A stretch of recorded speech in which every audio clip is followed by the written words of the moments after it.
Think back to your wedding day. When two people get married, two visions of the future become one shared dream. At least, that's how it was when Dick and I got married.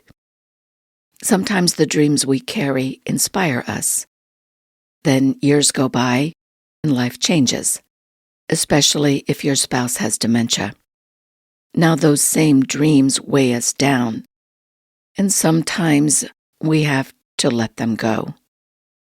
Advertisements for some memory care facilities and some dementia service agencies don't help. Letting go of personal dreams and my frustration with the illusion in dementia care ads. That's what this episode, number 17, is all about. You're listening to My Spouse Has Dementia, a podcast that uses personal stories, occasional interviews, and simple rituals to support dementia caregiving spouses. My goal is to help us survive, because about 40% of us die first. I'm Zita Christian, writer, life cycle celebrant, widow. My husband had Alzheimer's. As a wedding officiant, I work with couples who see themselves as spiritual, not religious. They don't want a traditional ceremony. They don't want liturgy. They don't want readings. They want a ceremony that is unique, meaningful, and personal. That's what I create. At the heart of each ceremony I write is a love story. Sometime during the year before the wedding, I meet with the couple. I ask a lot of questions, and then I give them a questionnaire with dozens more questions. They have to email their answers to me before sharing them with each other. Having two sets of answers to the same questions shows me how they were influenced by the past, how their visions of the future align, and sometimes where that vision might encounter a roadblock. Almost always, their shared vision includes having a safe and comfortable home, children, good health, financial security, a satisfying career, spending quality time with their friends and family, and travel. Dick and I traveled. In addition to the vacations that we shared, I went to writers' conferences and he went on hiking trips with the Appalachian Mountain Club. He thru-hiked the Appalachian Trail in 1999, all 2,160 miles from Georgia to Maine. We always came home from our separate adventures with stories to share. When it came to dreams about our future, mine was inspired by the words of the poet Robert Browning. I know you'll recognize them. Grow old along with me.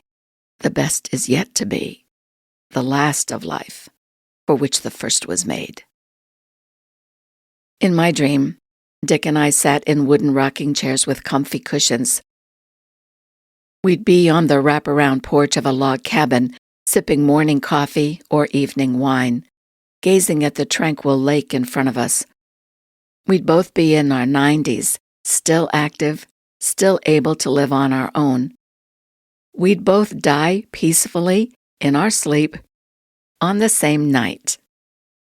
Yeah, I do know how unrealistic that dream is, but hey, it was my dream. Last year, I took an online workshop about goals. My motivation tank was pretty empty, and I thought that the workshop might be good for me. It was, just not in the way I expected. As part of the workshop, I created a vision board. Participants were instructed to gather images of what we desired for our future. We could take pictures from magazines, clip art, advertisements, photos, or whatever we could find. We could draw our own images. We could use AI. We arranged our images on a large piece of paper or poster board. The idea was that by visualizing a dream, we could recognize the steps we'd need to take to achieve the dream.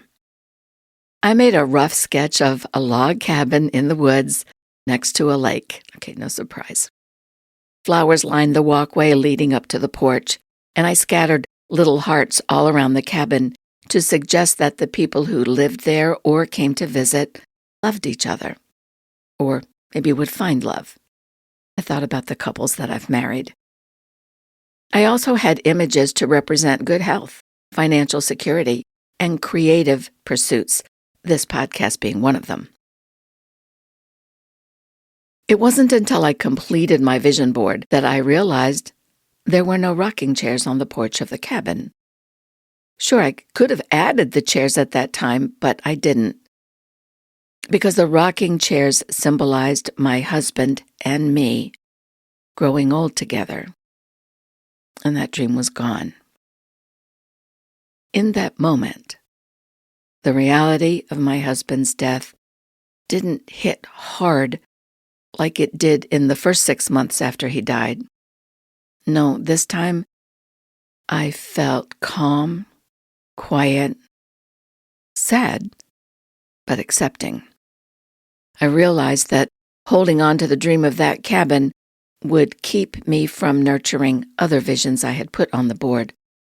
I want to grow this podcast and my other podcast, Ritual Recipes. I want to write another book. The idea has been brewing in the cauldron of my creativity for many years. It's about a special group of death doulas.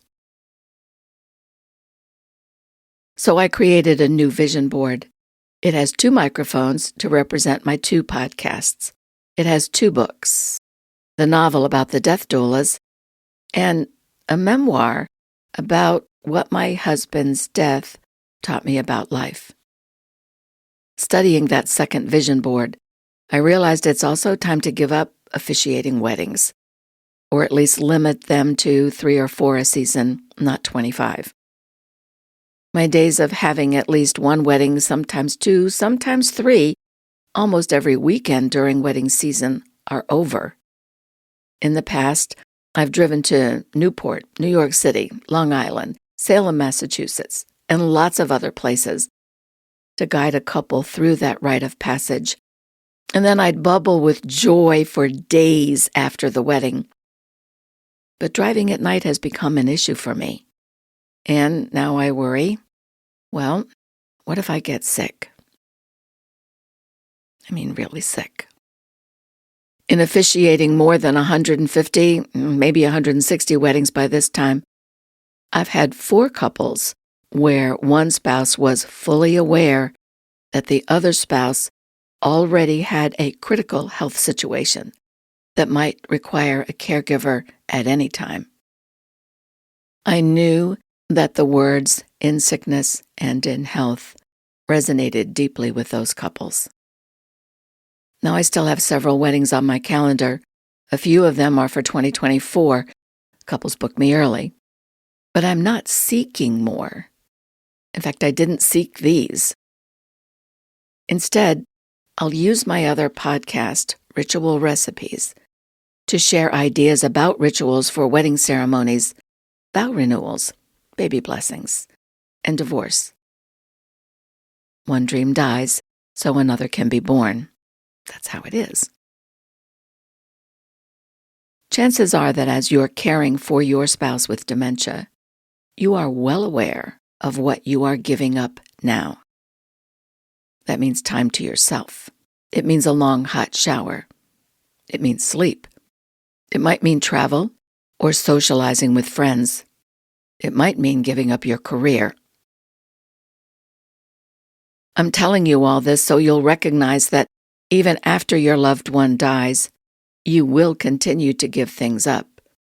I'm not talking about sleep and showers and socializing. I'm talking about dreams. When that day comes, don't let the dream weigh you down. If it's a dream about life with you and your spouse, let it go. Create a new vision for your future. As my wise neighbor Helen said to me, keep living until you feel alive again. My vision board is aspirational. It shows a world I want to create. My aspirations have limits. Seeing them, accepting them, helps me move forward because a faulty foundation is both dangerous and deceptive. Advertisements are also aspirational. In an effort to sell a product or a service, advertisements show a world people want. I get it. But I have a problem with advertisements that promote a product or a service by selling a dream based on a faulty foundation. I'm talking about the way some memory care facilities and some caregiving agencies advertise what they offer, especially to caregivers whose spouses have dementia. To be specific, my issue isn't really with the facilities or the agencies themselves.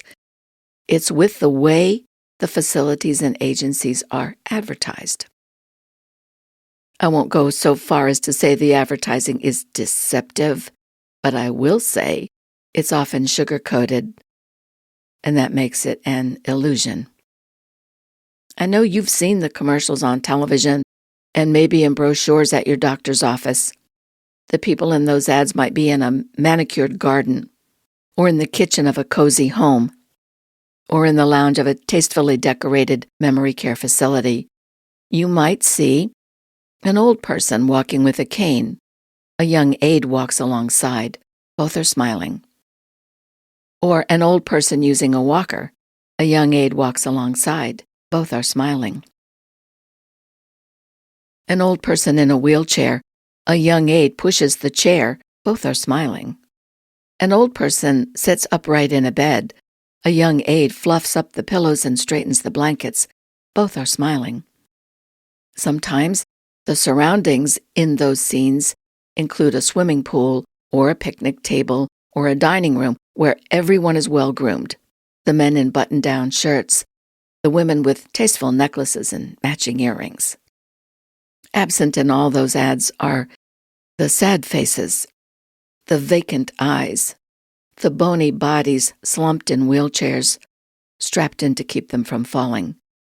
Some clutch baby dolls or stuffed animals. No, you don't see those images in the ads.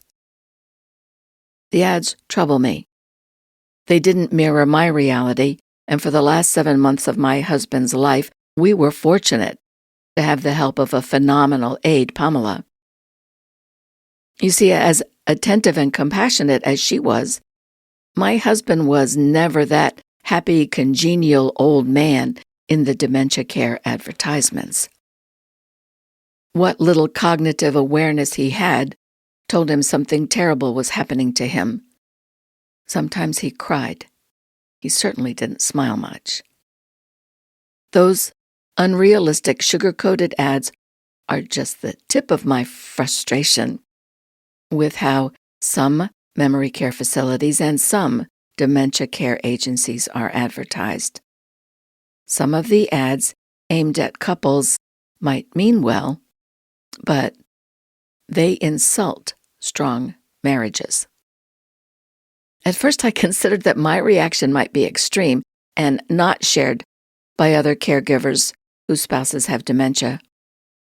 So I asked the members of my dementia support group, and I asked the members of my bereavement support group.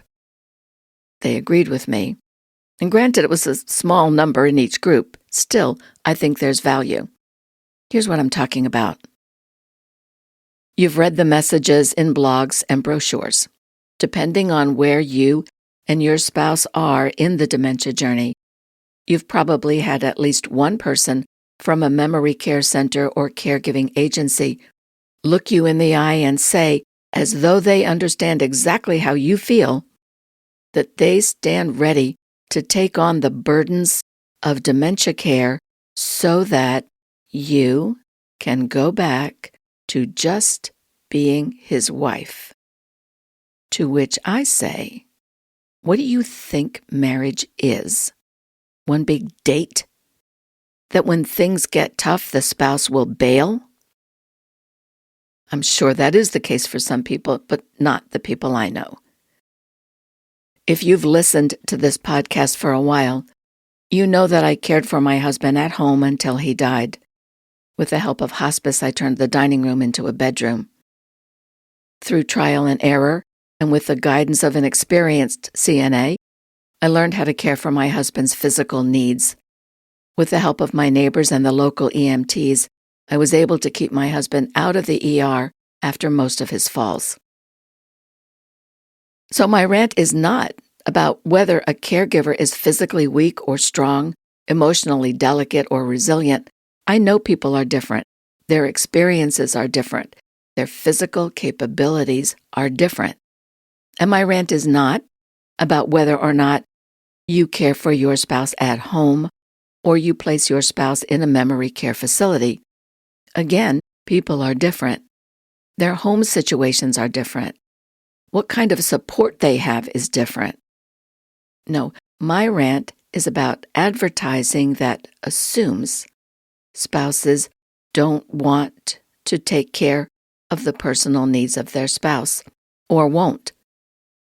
And by personal, I'm talking about feeding, grooming, and that means fingernails, toenails, haircuts, shaving, nose hair. I'm talking about bathing, toileting needs of the spouse. That means helping a spouse on and off a toilet, wiping, applying ointment if needed to prevent a rash. Did I look forward to those tasks? Oh gosh, no. No, let's make that really clear. No. I just knew that my husband would be more comfortable with my help rather than help from a stranger. You see, as he lost more and more of himself, he got more and more anxious. I wanted to do everything I could to reassure him that he was safe and loved. If your spouse has only recently been diagnosed with Alzheimer's or another form of dementia, listening to this episode right now might make you uncomfortable. And I understand. Let me just say, you will be surprised at what you can do and will do in that moment when someone you love needs your help. So here's my advice to advertising agencies representing memory care facilities and home health care agencies. Sell the facility or service by acknowledging the hard truth. Every caregiving spouse isn't a squeamish weakling who wrings her hands at the sight of urine or feces. If we don't have family or friends who can help us with those physical challenges, yes, we need professionals who can. What we don't need is for you to insult us and our strong marriages by implying that being a wife or husband is only about the good times. To bring this episode full circle, you may have a dream of caring for your spouse at home until he or she dies. If you have the support of family and friends, if you live in a neighborhood where people know you and your spouse and would recognize it if your spouse wandered off, or if you have the services of an aide who understands dementia, then maybe your dream will become a reality. Mine did, but I was lucky, and I know it. But if you don't have those resources, and your own health is deteriorating, set your pride aside and get serious about getting help. Join a support group, in person or online. You'll make connections. People share resources and tips. Talk to the social worker affiliated with your spouse's neurologist. If the office does not have a social worker in-house, ask for a referral. A social worker can help you find organizations that offer grants to help defray the cost of an aide. These grants aren't big, maybe a total of $500 each, but every little bit helps. Tell your family what's going on, how the disease has progressed, and ask for their help. Be clear about what you need. You might say, "Can you pick up some groceries for me? I have just a short list." Don't ignore the family and friends who live out of state. Delivery services can be arranged with a computer and a credit card. In most cases, family and friends want to help. They just don't know how. You might send an email or a text to a friend or family member saying, "I am frazzled beyond measure. If I had a magic wand, someone would show up at my door with enough lasagna for 2 nights. If your neighbor calls, says she's going to the grocery store, and asks if she can pick up something for you, say yes. Sometimes a couple of bananas and a few containers of yogurt are enough to get you and your spouse through a good part of the day. If your spouse is in the early stages, talk with your family doctor or the neurologist about physical and occupational therapy. Some of those organizations provide such therapy in the home. I remember when the therapist was standing at the kitchen counter with Dick, helping him with balancing exercises. Well, that's when I would run upstairs and get a quick shower. You have to get creative. In the United States, there are about 6 million people living with Alzheimer's or some other form of dementia. Worldwide, that number spikes to 55 million. While the numbers are huge, the awareness is not. Many people whose families have not yet been touched directly by Alzheimer's don't know that the disease erases more than the memory of a grandchild's name or the memory of how to tie a shoe. The disease erases the memory of how to speak, how to walk, how to swallow. I think I mentioned this statistic in an earlier episode, but it bears repeating. Between the year 2000 and the year 2017, deaths from heart disease decreased 9%. Good news. While deaths from Alzheimer's increased 145%. I'm recording this episode the first week of October. September was Alzheimer's Awareness Month. Here's what I'm aware of. Advertisements that show a patient with Alzheimer's smiling as an aide walks alongside as they tour a garden, or as the aide wheels the patient into a lovely dining room of a memory care facility. Those ads are masking the ugliness of the disease. Those ads are aspirational, like my vision board. But we need to get real. Is the truth gritty? Oh, you bet it is. If ever an ordeal is going to reveal just how strong you are, caregiving for a spouse with dementia is it. Make telling your story part of your radical self-care. If you aren't ready for that step yet, share this podcast, especially this episode, with someone who needs to know what you're going through. Share the link and say, please listen to this. I want to talk with you about it. It's important to me. Finally, when I say take good care of yourself, those words aren't fluffy. They're fierce because we need to survive. Thanks for listening.